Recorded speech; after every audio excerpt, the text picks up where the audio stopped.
vous demandez comment animer une session de jeu pour un team building, un TD de licence ou un cours en master, que vous soyez enseignant, formateur, chercheur, professionnel de l'aménagement de l'environnement, cette vidéo vous donnera les clés pour animer une session standard, formelle, du jeu Solutré. Par session formelle, nous entendons une certaine organisation de la séance qui comprend un briefing, un temps de jeu et un débriefing, soit une demi-journée partielle ou complète à positionner dans les agendas d'au moins 5 personnes. Si vous souhaitez juste découvrir le jeu avec vos collègues entre midi et 2, la règle du jeu vous suffira largement.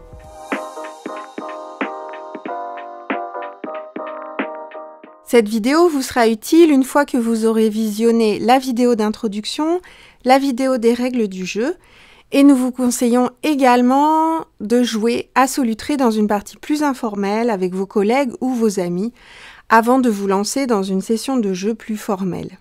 Vous trouverez également en ligne un livret d'accompagnement bien plus détaillé que cette vidéo. Ce livret propose des solutions pour mener le jeu du début à la fin, c'est-à-dire s'approprier le terrain de jeu et la démarche, animer le temps de jeu et le débriefing, mettre en regard les mécanismes ludiques et les réalités territoriales. Dans cette vidéo, nous nous concentrerons sur la phase de préparation et d'installation du jeu pour vous aider à vous lancer dans l'animation d'une première partie.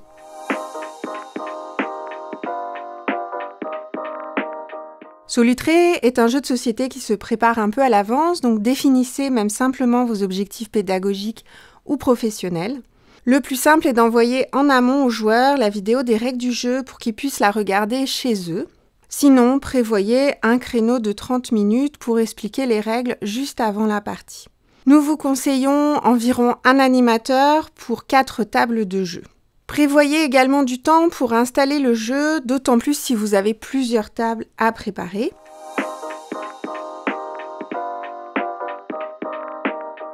Alors, pour installer le plateau, vous prenez 2 tables et vous mettez donc le plateau principal au milieu. Les fiches de part et d'autre, un petit peu tête bêche. Je vous conseille de mettre les services de proximité à côté de l'habitant et de l'élu. Ce sera plus simple.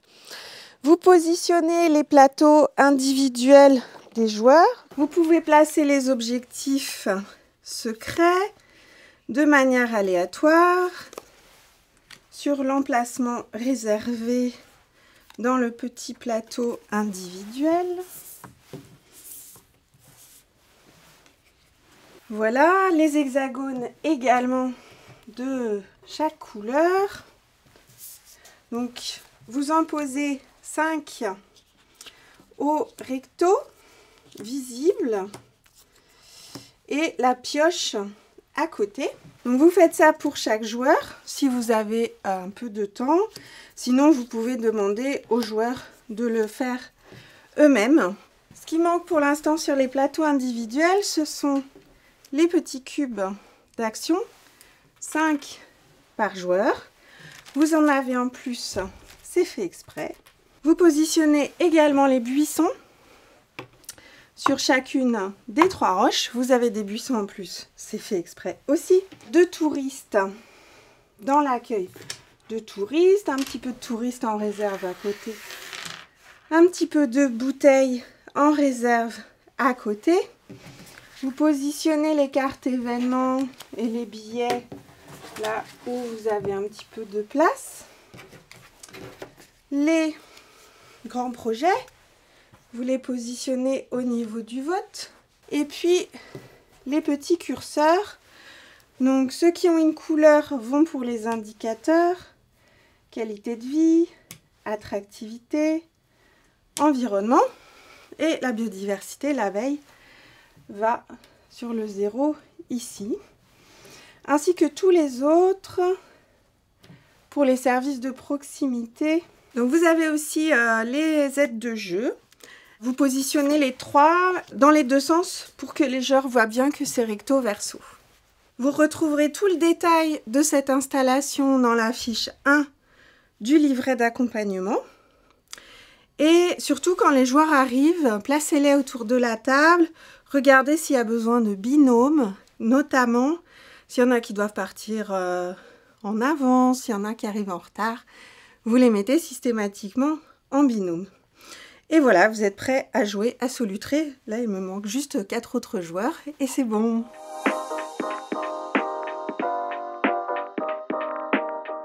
Nous vous invitons à faire un briefing introductif de 5-10 minutes en début de partie pour aider les joueurs à entrer dans le jeu. Pour cela, vous pouvez partir du matériel de jeu que les joueurs peuvent désormais manipuler. Présentez rapidement le grand site et vos objectifs pédagogiques ou professionnels. Pourquoi avez-vous souhaité organiser cette session de jeu ? Vous pouvez présenter les 5 joueurs acteurs du territoire et leurs couleurs, qui vous permettent de faire vivre le dialogue territorial. Rappelez ce que le joueur peut faire lorsque c'est à son tour de jouer et la symbolique des cubes d'action, en s'appuyant sur l'aide de jeu. Poser un hexagone, en activer un, voter, débroussailler, changer ses 5 hexagones, passer son tour. Démarrer la première année du jeu en lisant la carte événement et les 3 grands projets soumis au vote. Identifier quel joueur commence la partie et indiquer un sens de rotation, par exemple le sens des aiguilles d'une montre.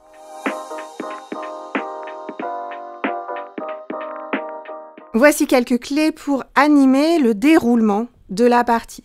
N'hésitez pas à dynamiser la partie, accompagner les joueurs au début, mais à partir du 2e ou 3e tour, ils seront beaucoup plus autonomes. Encouragez les joueurs à incarner leur rôle et à défendre leur objectif personnel secret, mais sans le dévoiler. Pour ce qui relève de la compréhension des règles du jeu, n'hésitez pas à vérifier les cartes objectifs secrets des joueurs et à vous assurer qu'elles sont bien comprises. Marquez vous-même le passage d'une année à l'autre, qui comprend de nombreuses actions pour clôturer l'année et ouvrir la nouvelle. Demandez aux joueurs de vous appeler pour cette étape. Si vous avez plusieurs tables, vous pouvez procéder à diverses vérifications. Le niveau des jauges de services de proximité et de biodiversité, les 5 hexagones rectos devant chaque joueur, les hexagones bien au verso sur le plateau, les cubes d'action à leur place, c'est-à-dire sur le plateau individuel, à la place d'un buisson, pour le vote d'un grand projet, hors du plateau si le cube a servi à placer un hexagone ou sur un hexagone s'il a servi à l'activer. Faites confiance au jeu et aux joueurs. Tous les objectifs secrets sont réalisables. Incitez les joueurs à collaborer entre eux pour les atteindre. Ce n'est pas grave si quelques règles du jeu ne sont pas interprétées à la lettre, le jeu est robuste et fonctionnera quand même. Et puis certains joueurs s'approprient très vite le jeu et animent rapidement leur propre table, donc n'hésitez pas à vous lancer, même si vous avez l'impression que vous ne maîtrisez pas totalement le jeu.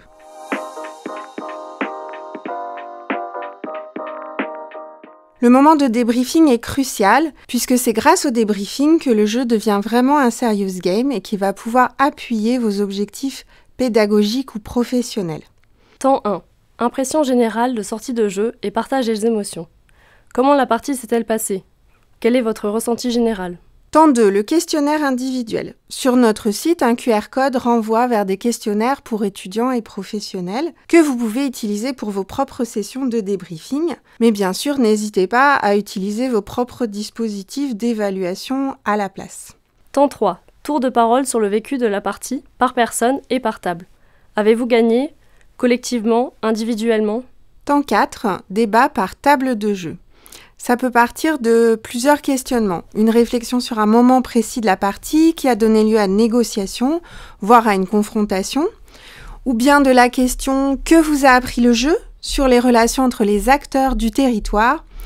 Ou encore la question « Que pensez-vous de votre territoire final ? Est-il souhaitable ?»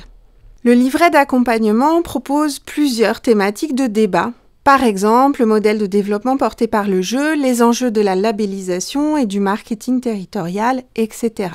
La deuxième partie du livret d'accompagnement, qui met en relation les mécanismes ludiques avec les réalités territoriales, pourra aussi vous aider à développer ces réflexions avec les joueurs. Temps 5. Mise en commun des observations de chaque table. Temps 6. Takeaway home.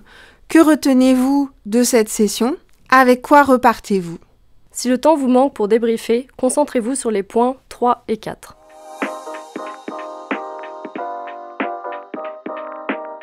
Nous avons principalement expérimenté la partie standard, mais nous sommes très intéressés par des parties plus avancées.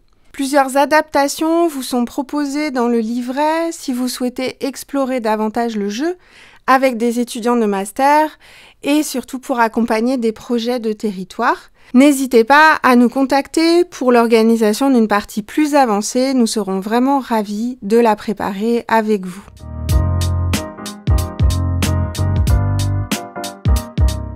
Cette vidéo s'inspire du livret d'accompagnement que nous vous encourageons à consulter pour plus de détails. Un découpage par fiche de ce livret vous permet de choisir les notions que vous souhaitez développer et vous n'avez pas besoin de le lire dans son intégralité. Nous espérons que cette vidéo vous a donné les clés pour réussir votre session Solutré et maintenant n'hésitez pas à vous lancer et à faire découvrir à vos participants les richesses de la gouvernance territoriale à travers le Serious Game Solutré.